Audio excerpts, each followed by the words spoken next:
The Queen wakes alone on the morning of the 19th of May. The winter chill has given way to a warm spring breeze. From the window, she can hear the flow of the Thames, the chatter of crowds, and the cawing of crows.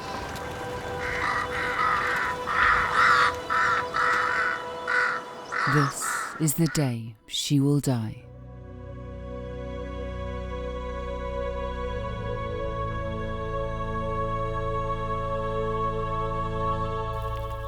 She writes a final letter to her husband, who signed her execution notice. She writes, "If ever I found favour in your sight, if ever the name of Anne Boleyn hath been pleasing in your ears, then let me obtain this request, and I will so leave to trouble your grace any further, with mine earnest prayers to the Trinity to have your grace in his good keeping, and to direct you in all your actions. From my doleful prison in the Tower, your most loyal and ever faithful wife, Anne Boleyn."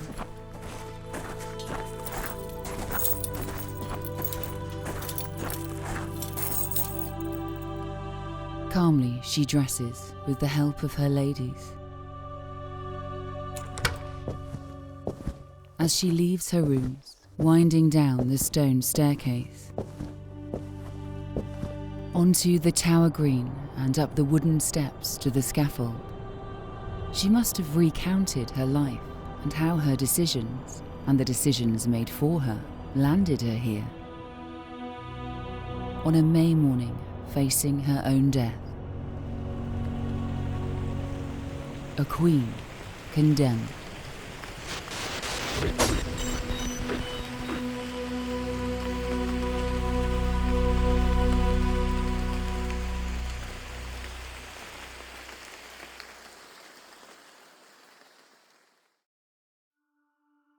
Anne was one of 3 children who grew up at Hever Castle in Kent, alongside her brother George and sister Mary. Her father, Sir Thomas Boleyn, was a minor courtier who gained favour and esteem in the court of King Henry VII, and when King Henry VIII ascended to the throne, he was created a Knight of the Bath. With a talent for foreign languages, Thomas rose to prominence in the court of Henry VIII and became one of his leading diplomats and politicians, often sent on diplomatic missions to France. Through these connections, Thomas Boleyn sends Anne to be educated at the court of Margaret of Austria. Anne was born a traditional Catholic in a traditionally Catholic family. But her father was a diplomat abroad, and he was able to secure her coveted positions at 2 European courts. Firstly, at the court of Margaret of Austria, who was famed for educating women, and then also at the court of France, where Anne was exposed again to new ideas and new ways of thinking. This was a vibrant Renaissance court. Anne remains at the court of the new French Queen, Claude. In the Queen's household, she completes her education and is exposed to culture, dance, etiquette, literature, music and poetry, and gained experience in flirtation and courtly love. It was in the train of Queen Claude, who was the consort of Francis I, that Anne was probably first exposed to some really radical religious ideas. She makes acquaintances with Claude's sister-in-law, a patron of humanists and reformers. Many historians suggest that her radical reformist views likely stemmed from her acquaintance with Marguerite. The king's sister, Marguerite d'Angoulême, was a patron to radical religious thinkers such as Jacques Lefebvre de Table, and Anne was exposed to these ideas which questioned the centrality of the papacy, and also which championed the reading of the Bible in the vernacular, in people's own language. This really gave power to people to to make their own decisions rather than having religion foisted upon them by a third party. So whilst these ideas may not seem radical to us today, they certainly were at the time when Anne was exposed to them. It's 1522, and war between England and France is imminent. The 21-year-old Anne returns home. She joins the English court, where her sister, Mary Boleyn, has become the king's mistress, despite being married to William Carey, a wealthy and influential courtier. Like many kings before him, Henry VIII took mistresses. He doesn't appear to have spent much time with them. They tended to be short and very discreet affairs, and Henry VIII tended not to acknowledge them either. He actually had a relationship with Anne's sister, Mary Boleyn, in the interim years before he turned his attentions towards her. It is believed by many that at least one of her children were fathered by the king, and not by her husband. But Henry soon tires of her, and Mary is discarded. Anne joined the royal court and is in the employ of Queen Catherine as her maid of honour. She turned many heads at court, gaining considerable popularity. She favoured the French fashions, but also she was highly intelligent. She had been afforded an education that was quite different to the women around her in England. She stood out from the rest of the court in her distinct French dress. And she also had very radical religious ideas too. Her wit and charm inspired laughter and spirited conversation. Eventually, she even caught the king's eye. Henry VIII was actually quite slow in his advances towards Anne Boleyn. He wanted her to be his mistress. Though it is said that Mary was the more beautiful sister, Anne was the more ambitious and intelligent. She knew that Henry wanted her. Having observed how the king abandoned mistresses once he tired of them, Anne was adamant that she would not be the next. So Anne is well aware that Henry will tire of her, and she then will be devalued on the marriage market. She's not going to make the good marriage that she's hoping for. She knew that it was only through marriage that she and her family would gain the respect that they desire. She was insistent. If he was ever to have her, it would be as his wife and queen. So she really rebuffed Henry's advances until she got to the point where Henry offered her a legitimate path, a hand in marriage and a crown. Anne Boleyn had always looked for a good marriage. We know this from her relationship with Henry Percy, the heir to the Earl of Northumberland. She was definitely trying to find a good husband. Noble women in the period served two purposes to society: to marry and to bear children. Knowing that marriage was the only way for women to secure their standing both socially and financially, Anne had always been looking for a good match. And if she had to adhere to these expectations, why not aim to marry the king and become queen of all England? She was not prepared to throw herself away as a mistress to the king. And part of the reason for this may well be that she has seen firsthand what happens to the king's cast-off mistresses, because her sister Mary Boleyn had been the king's most recent mistress. She was the king's lover for several years, may or may not have borne him children, and when the relationship ends and Henry tires of her, he simply discarded her. Mary Boleyn got very, very little from her relationship to Henry VIII. Her father, Thomas Boleyn, was all too aware of this. A daughter's marriage could secure a family's standing at court and bring wealth and influence to a family. Many people at court think that her ambitious father, Thomas Boleyn, is pushing his daughters towards the king for his own gain. Whether the match between the king and Anne is a genuine love connection or a plan set in motion by Anne's ambitious father is unclear. But what is clear is that Henry falls deeply in love with Anne. We know for certain by 1526 that Henry VIII was falling head over heels in love for Anne Boleyn. There is no doubt that Henry adored Anne. He loved her deeply. In his letters, he talks about being struck by the dart of love. In 1528, there's a severe outbreak of the sweating sickness in London. The royal court disperses, and Anne Boleyn retreats to Hever Castle, though soon it is clear she, along with her brother-in-law William Carey, are suffering with the illness. Carey dies from the illness. Anne receives countless letters from the king, who famously loathes writing, telling of his love for her and concerned about her well-being. Henry sends his personal physician to Hever Castle to care for Anne. Shortly afterwards, she recovers. Henry VIII bombarded Anne with a number of love letters. Unfortunately, none of Anne's replies survive, so we can only read from Henry's letters what those replies may have been, or certainly what Henry interpreted them to have been. We know that Anne at times doesn't reply to Henry's letters, and he writes afterwards to admonish her for not replying. And if I'm honest, these are the works of a lovesick schoolboy. He talks about his enduring love for her. He sends her the dead bodies of deer that he has hunted for her in the hope that when she eats the flesh, she will be reminded of him.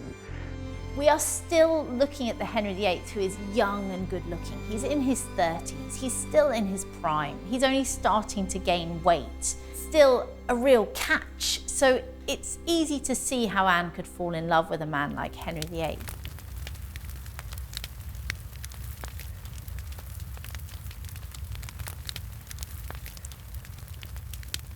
Henry knows that to marry Anne, a scion, a legitimate son by her, he must secure the annulment of his first marriage.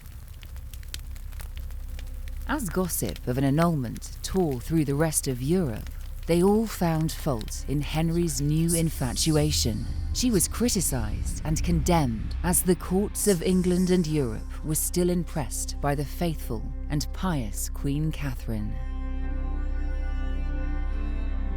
Knowing that openly flaunting his love for Anne for all to see at court could influence the Pope's decision, Henry and Anne dine privately together, and he gifts her with finest dresses and most expensive jewels. Catherine had been married as a teenager to Arthur, the eldest son of Henry VII. But when he died of the sweating sickness only 4 months after the wedding, she was then betrothed to his younger brother, the future Henry VIII. When they first wed in 1509, Henry had to appeal to the Pope to marry her, as under canon law, his brother's wife had become his sister. The Pope granted his first dispensation, and the couple had been wed.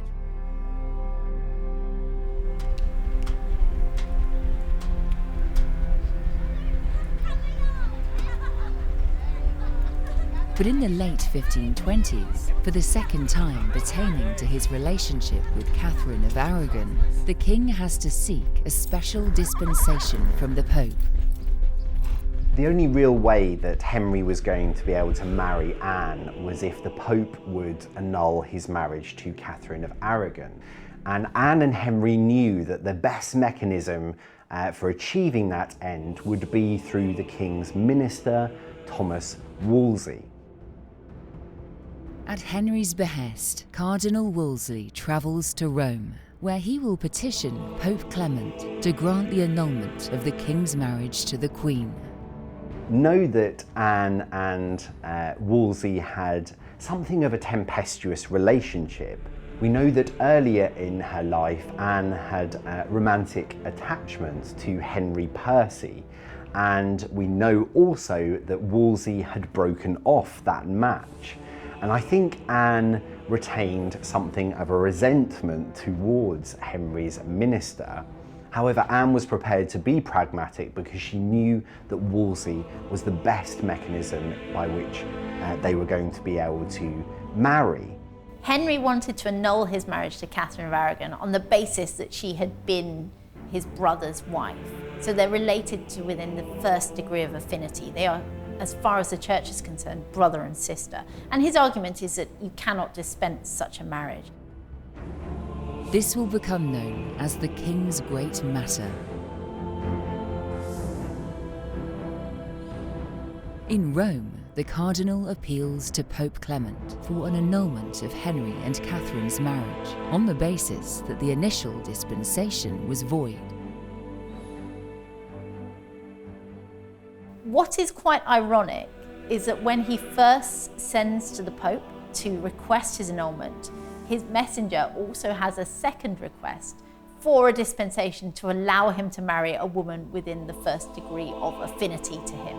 And this is because his sexual relationship with Mary Boleyn has created the same relationship between him and Anne that exists between him and Catherine of Aragon. So it's an ironic point, but I think it also demonstrates very, very clearly that his reasons for annulling the marriage to Catherine were not sincere, and that actually he wanted rid of her because he wanted to marry Anne Boleyn.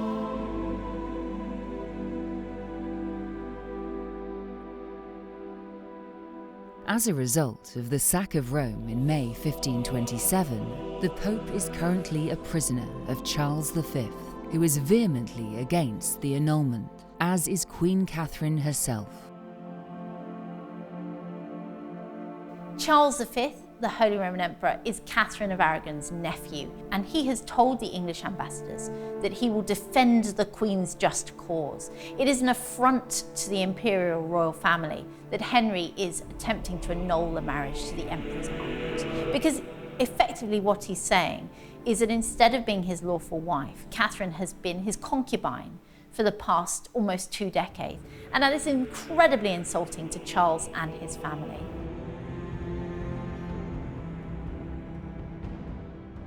Pressure comes from all sides for Pope Clement, as it becomes a matter of international tension. Queen Catherine and Charles V urge him not to annul the marriage, and Wolsey and Henry push for the dispensation to be made. While the Pope is in the Emperor's power, he will never grant the annulment of the Emperor's aunt's marriage. The English try, and Cardinal Wolsey tries, but he's in an impossible situation. He can never do it. He will never be able to annul this marriage.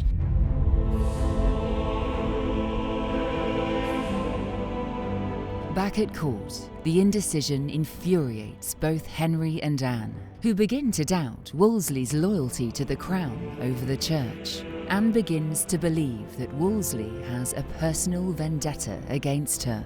Henry decides there is no point in hiding the truth and publicly honours Anne in front of his court. She is accorded precedence over all other women in England, dines with the king at banquets and accompanies him on hunts.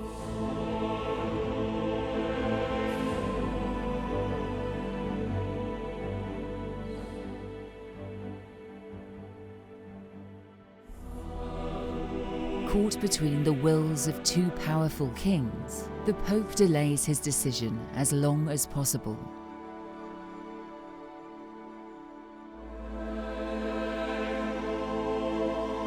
Wolsey returns to England without the Pope's annulment.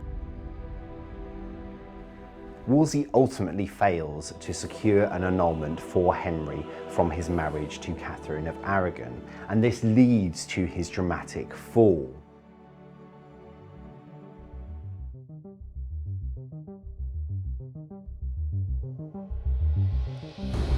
Henry is furious, and Anne's rage is equally palpable.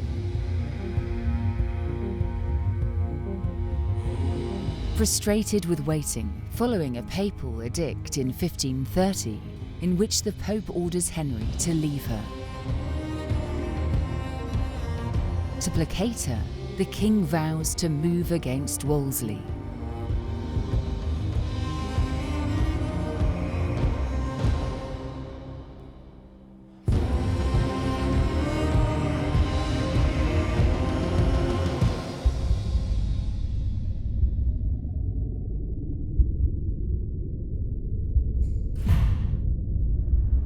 and he makes her Marquess of Pembrokeshire. And her elevation to peerage in 1532 means that she now, in her own right, held wealth and lands. Anne is particularly ungracious when Wolsey falls and takes up residence in his lavish apartments at York Place. Wolsey is arrested and charged with treason. Though on his journey to London for his trial, he dies. Had he survived the journey, he would likely have been executed. Where Wolsey had failed, Anne herself held the key. She was incredibly bold and placed in the king's hands a copy of William Tyndale's The Obedience of the Christian Man. Now, this was a banned book in England. These were books that Wolsey had previously burned. But this was an explosive book. This book told Henry that there was no pope in Rome, there was no authority in Rome, and that the king was next to God. This really sowed the seeds in Henry's mind that he was above the Pope, that he could form his own church in England. And there was a man who would be prepared to do that for him, Thomas Cromwell. Anne and Cromwell's shared reformist views make them indomitable allies. And so begins the break from Rome. It is very apparent to Henry and also to Anne that the Pope will never grant the annulment. There is no solution other than breaking away from the Pope, because if the Pope will not grant the annulment, then perhaps the Church needs to move from the Pope. And it takes Henry a long time to reach this solution. He is surrounded by people who are increasingly anti-papal. Anne Boleyn, for example, unsurprisingly, is no fan of the Pope. And therefore he is greatly influenced by these new thinkers, including Anne Boleyn, and taking the unprecedented step to break with the Church of Rome and to install himself as king, as the head of his new church. In order to do this, Henry actually elevates himself beyond kingship and proclaims that he is an emperor of his own empire. This is really the beginnings of the British Empire. This is where it all begins. In 1531, Henry makes a move against the English clergy and forces them to accept him as supreme head of the Church of England as far as the law of Christ allows. But then nothing really happens. And it's only with the death of Archbishop William Warham, who is a conservative Archbishop of Canterbury, and his replacement with Thomas Cranmer, who is a Boleyn family chaplain, that the break finally happens. As soon as Thomas Cranmer is confirmed as Archbishop of Canterbury, he disavows his oath of allegiance to the Pope and declares the English Church separate from Rome, with the King as its supreme head. And this is the moment that the English Church goes its own way. Having installed himself as the supreme head of this new Catholic Church in England, grants his own divorce and begins preparations to marry Anne Boleyn.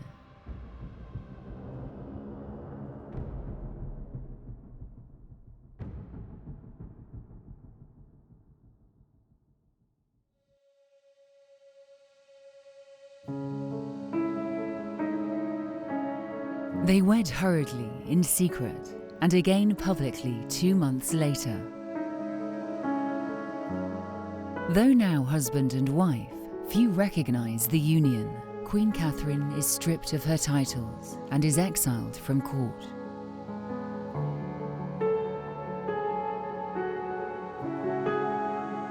The king spares no expense with her coronation. Henry thought Anne to be not only worthy of marriage, he also took pride in crowning her. Now that Henry and Anne were married, Henry intended to present Anne to his country as his legitimate second queen. So he affords her an almost more lavish coronation than his own. Anne is crowned with St. Edward's crown, which is traditionally only used for the coronation of a sovereign and not a queen consort. And it is thought that Henry was actually crowning the child in Anne's belly at the time. She chose the motto, "The Most Happy," and replaced Catherine's badge, which had featured pomegranates, with her own falcon symbol.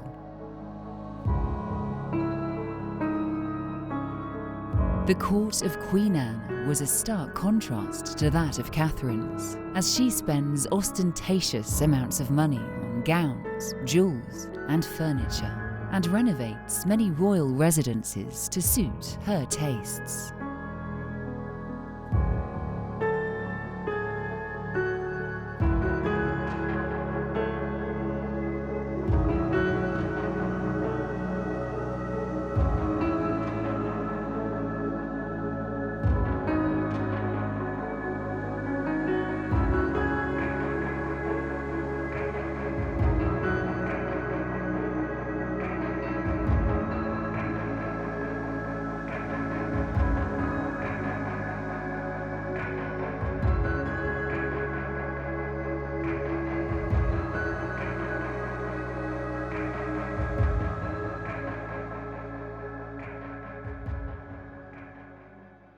A few short months after their wedding, Anne is pregnant. Court astrologers and royal physicians were convinced that Anne would give birth to a prince, and Henry's wish for a son and heir would be fulfilled. Henry certainly was expecting a son. We know that, in fact, because he prepares the birth announcements for the birth of a prince. Henry had moved heaven and earth to marry Anne Boleyn, and the price for crowning her was the delivery of the much longed for male heir that Henry so desired. But the child that Anne had in 1533 wasn't a son. Elizabeth was born at Greenwich Palace in September 1533. She's the first child of Henry VIII and Anne Boleyn, the first since the break with Rome. Unfortunately for her parents, of course, she is a girl, and the birth announcements are amended to add an S to say princess. The Queen recovers quickly, and the couple's marriage is not too affected. Now, some historians have suggested that Henry was furious at Anne for the delivery of a daughter, and indeed that this was the beginning of the end of their relationship.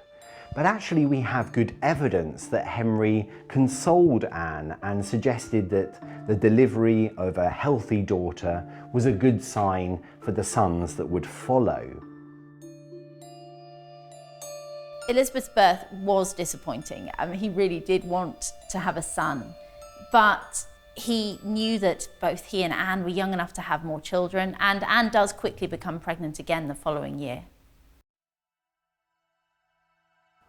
The Henrican Reformation really only comes about for one reason, so that Henry can annul his marriage to Catherine of Aragon and marry Anne Boleyn. But it soon becomes clear to both Thomas Cromwell, his chief minister, and to the king that there are going to be many benefits of being a head of one's own church. For example, there was great wealth in the monastic houses, the monasteries throughout the land. Now, typically that wealth was funneled to Rome, to the Pope, but Henry VIII now realised that he could profit from those exorbitantly wealthy institutions. Although Henry had come into great fortune courtesy of his father when he took the throne, his ruinous wars in France and his expensive and lavish lifestyle led to emptying coffers. The monasteries weren't only a reminder of the power of the Roman Catholic Church, but were also among the wealthiest institutions in the country. The miserly Thomas Cromwell proposes that the Crown dissolve the monasteries and seize their lands and estates. So we begin to see a real shift in the landscape of the country. Firstly, the smaller monasteries are dismantled and all of the wealth is funneled back to the crown and really into the coffers of the nobility. The confiscated lands are sold to nobility who are sympathetic to Henry's reformation. Most nuns, abbots and monks are afforded pensions, though some refused the king and were executed for treason, their monasteries destroyed. Now this caused great disturbance throughout the country. We have to remember that most of the country is still traditionally Catholic. They rely upon the monasteries not only for education but also for shelter. They really act as almost the safety net of the country. And these beloved institutions are being stripped away and funneled into the coffers of the nobility and the crown. Whilst Henry and Cromwell are intent on plundering all the wealth to enrich themselves, Anne believes that the wealth should be redistributed to the communities which the old monasteries served. This causes enormous tension throughout the country. There are increased rioting and also rebellions, and this leads to enormous bloodshed and tension throughout the country.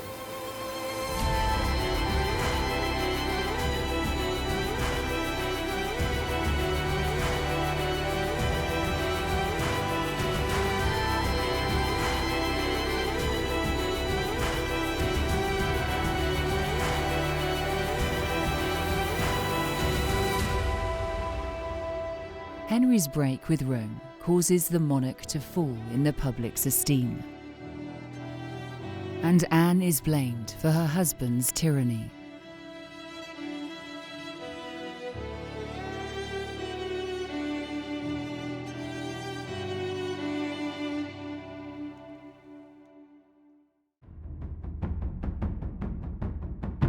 In January 1536, news of Catherine of Aragon's death reaches court. Anne and Henry wear yellow and, overjoyed, dance and hold festivities. But the celebrations will not last long. Henry VIII loved jousting, and it is an incredibly dangerous sport. Once in his youth, actually, he came close to being killed when he forgot to put the visor down on his helmet, and his friend, the Duke of Suffolk, didn't notice and jousted at him, and actually the lance splintered, and he was very lucky to survive.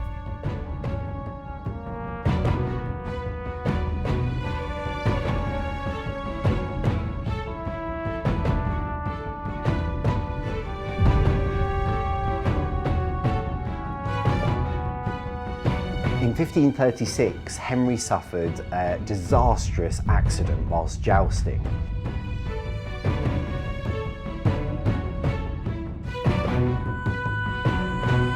Some reports state that he was unconscious, whilst others just mention the fact that he was severely injured. He fell badly and his horse landed on top of him.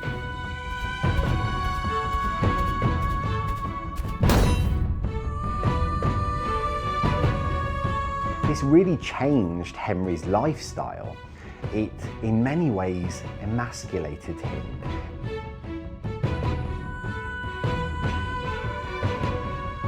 One account suggests that he was unconscious for several hours. And there are also suggestions that perhaps there is some sort of brain damage. I think this is a turning point in Henry's life, and not for the better. It is the cause of his disablement. His leg never recovers, and it's from this point that he starts to gain weight.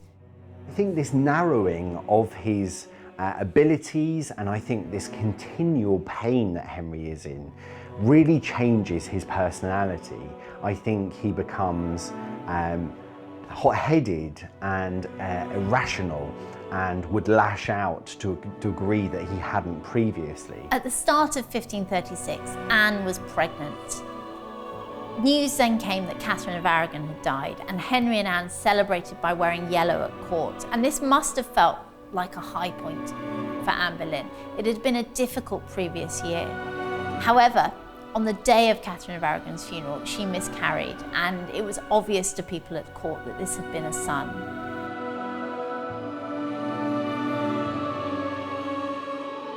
Henry told Anne that he could see that he would have no more boys by her, which was particularly ominous.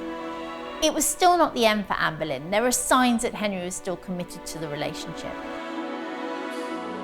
That Easter, for example, he finally secured the recognition of the imperial ambassador Eustace Chapuis of Anne's queenship.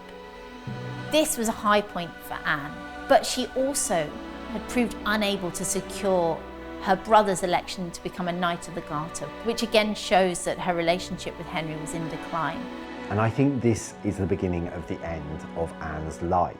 Cromwell, of whom Anne had previously been a patron, has outgrown the Queen. Anne's downfall happens very, very quickly, and certainly Thomas Cromwell is deeply involved. He had quarrelled with Anne in the weeks leading up to her fall. She'd been heard to say that she would have his head. As a result, Anne became a major threat to Cromwell. Whilst Henry and Cromwell were intent on plundering the spoils from the monasteries and funneling the funds into their coffers, Anne had other ideas. She believed that the wealth from the monasteries should be distributed, much as the monasteries had done, to the common people by way of establishing educational facilities for the masses. The masses had relied upon the monasteries for education. Anne favours an alliance with France and advocates that revenues be distributed to charitable and educational institutions, whereas Cromwell wanted to replenish the king's coffers while taking a cut for himself. So this set Cromwell and Anne against each other, and Anne actually threatened Cromwell at this point with his head. Henry, by this stage, was involved with Anne's lady-in-waiting, Jane Seymour, who had herself declared that she would not become the king's mistress. He seems to have promised to marry Jane before Anne's downfall. He wanted rid of Anne Boleyn. Cromwell retreated from court, and upon hearing that the king wanted out of the marriage, he returned and fired directly at Anne's head.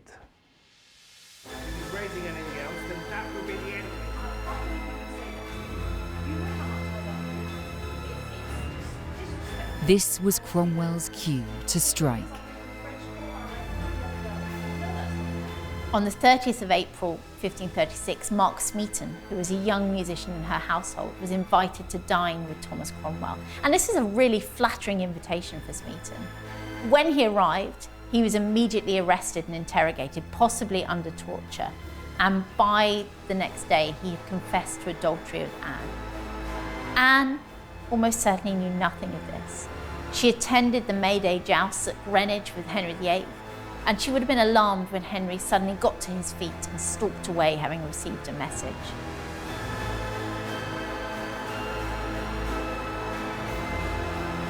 She would never see him again. In truth, there was absolutely no foundation for any of the charges held against Anne. The simple fact of the matter is that Henry wanted out, and he knew that Anne would not go quietly.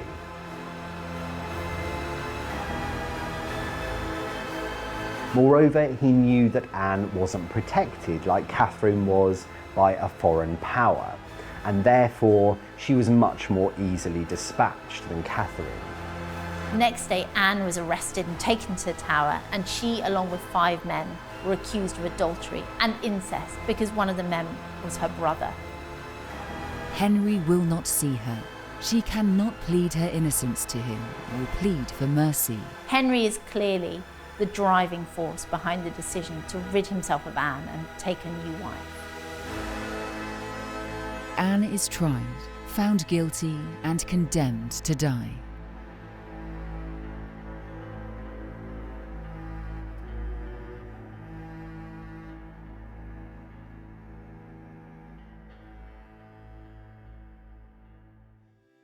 She is held in apartments at Tower Hill and awaits her death.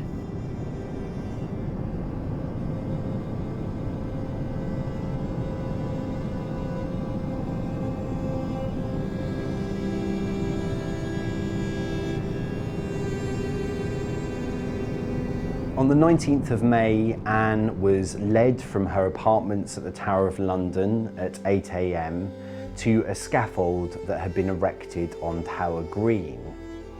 Everything that was to happen to Anne on that day had been carefully planned by her husband, Henry. She was led through a crowd of perhaps 2,000 people to the scaffold, which was draped in black. And as she mounted the scaffold steps, it was noted by observers that she looked calm, and some even said that she had never looked so beautiful.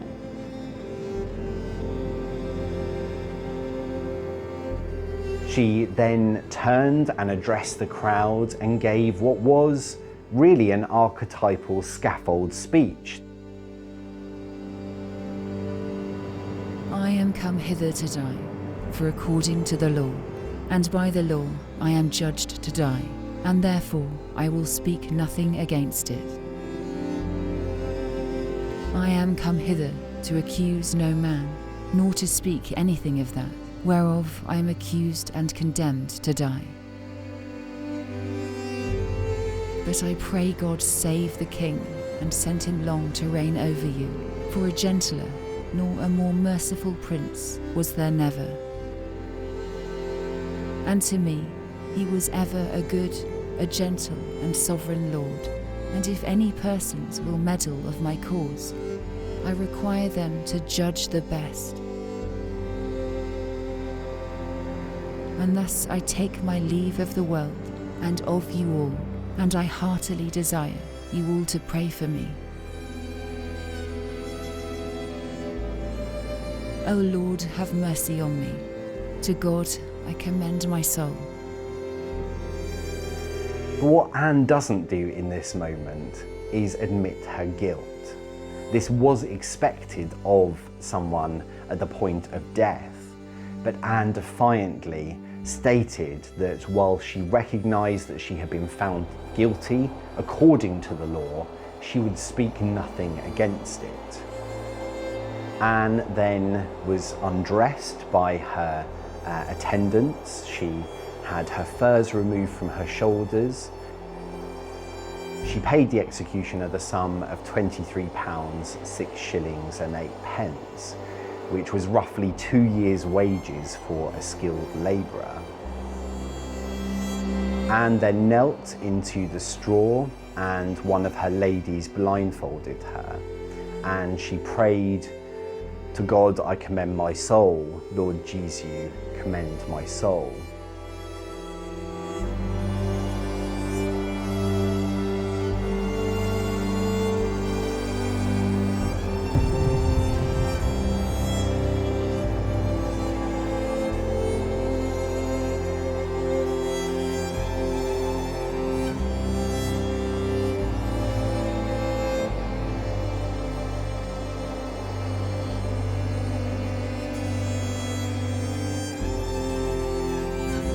Cannon fires at the moment of Anne's death, ordered by Henry, so that he knew when it was done.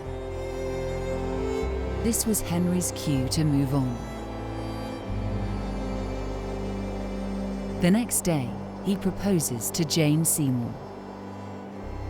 They will be married within 2 weeks.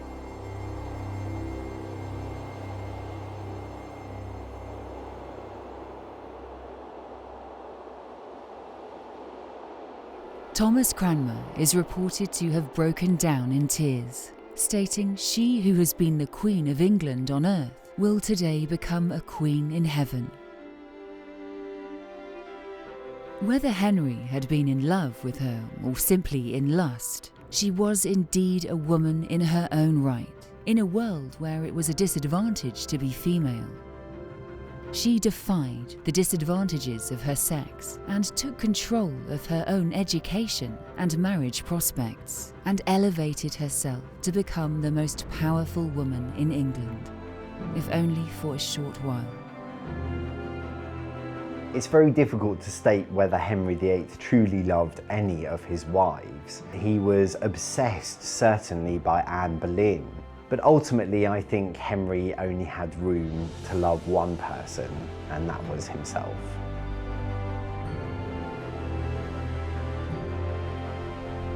Following her daughter Elizabeth's unlikely accession to the throne, Anne will be venerated as a martyr and heroine of the English Reformation.